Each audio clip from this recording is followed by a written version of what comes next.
Bonjour à tous, j'espère que vous allez bien. Je suis ravie de vous retrouver pour une vidéo un petit peu spéciale et pour l'occasion j'ai revêtu mon plus beau pull de Noël. Parce que dans cette vidéo on va parler Noël. Vous l'avez vu dans le titre, j'ai été contactée par Manon de la chaîne Vibration Littéraire pour participer à une semaine un petit peu spéciale qui s'appelle les Booktubers Fête Noël. C'est le même principe que la semaine qu'elle avait organisée qui s'appelait les Booktubers font leur rentrée. Chaque jour de la semaine, un booktuber différent va vous parler de son dernier coup de cœur ou de son coup de cœur de l'année. Et moi j'ai décidé de vous parler, en plus ça tombe bien, de mon dernier coup de cœur qui est une romance de Noël. Je vous laisserai en barre d'infos le lien vers la chaîne qui doit faire la vidéo qui me suit, donc la vidéo prévue demain.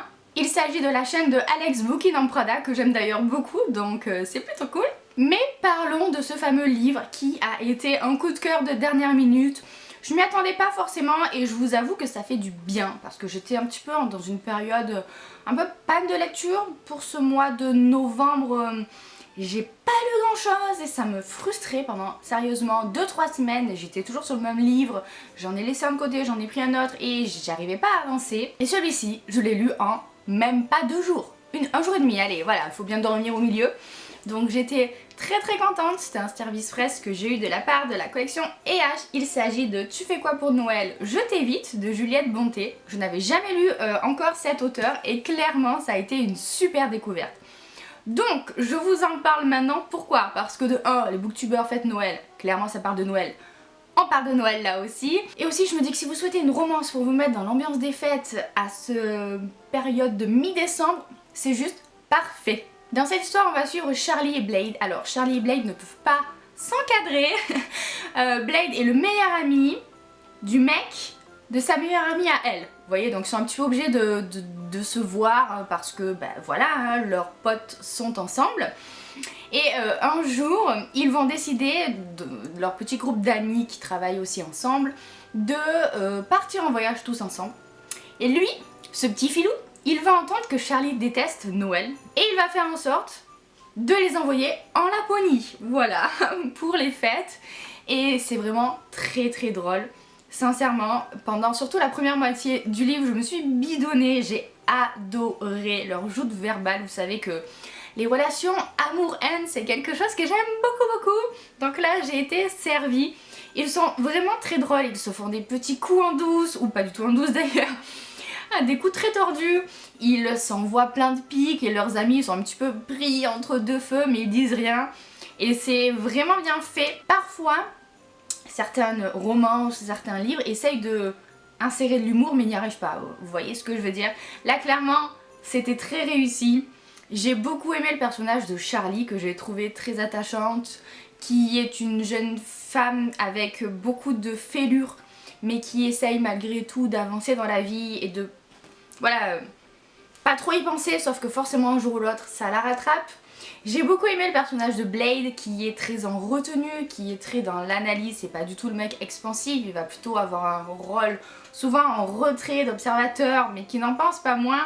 Et quand il se réveille, ben il se réveille. Le groupe d'amis aussi dans lesquels ils évoluent est très accrocheur.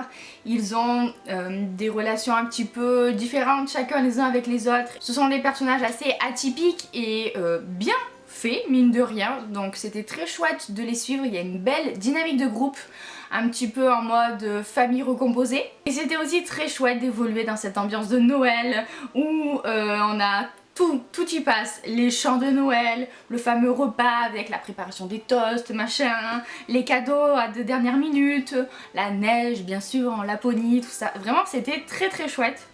Et j'ai adoré. Ouais, je sais pas quoi vous dire d'autre à part que j'ai adoré, que je l'ai dévoré alors que, comme je vous disais juste avant, j'avais du mal à lire ces derniers temps et ça fait un bien fou quoi. Ça fait un bien fou. Donc certes, c'est pas un bouquin exceptionnellement original, on est d'accord, mais clairement ça a très bien fonctionné avec moi. Le seul petit bémol que je retrouverai, et c'est vraiment pour dire quelque chose quoi, ça serait que je ne comprends pas pourquoi est-ce qu'on dit que les protagonistes sont américains. En fait je vois pas l'intérêt. Clairement la dynamique qu'il y a dans leur groupe d'amis ça fait très français. Donc je vois pas l'intérêt de déplacer l'histoire aux États-Unis, surtout pour les faire venir après en Laponie, donc en Europe. Voilà, ça j'ai pas trop compris. À part ça, j'ai passé un excellent moment de lecture. Si vous avez envie d'une romance drôle, amusante, touchante, dans l'esprit de Noël, avec plein de bons sentiments, mais avec une jolie histoire d'amour qui tient la route en plus pour le coup, je vous recommande très très chaudement Tu fais quoi pour Noël, je t'évite. J'ai adoré, voilà. Tout simplement, je m'y attendais pas, mais j'ai adoré et j'ai très très envie du coup de découvrir d'autres livres de cet auteur. Voilà donc pour ma contribution à cette semaine des Booktubers. C'était parfait cette lecture parce que pour le coup, au moins je vous parle de quelque chose dont je vous ai pas encore parlé sur ma chaîne, donc c'est venu à point nommé.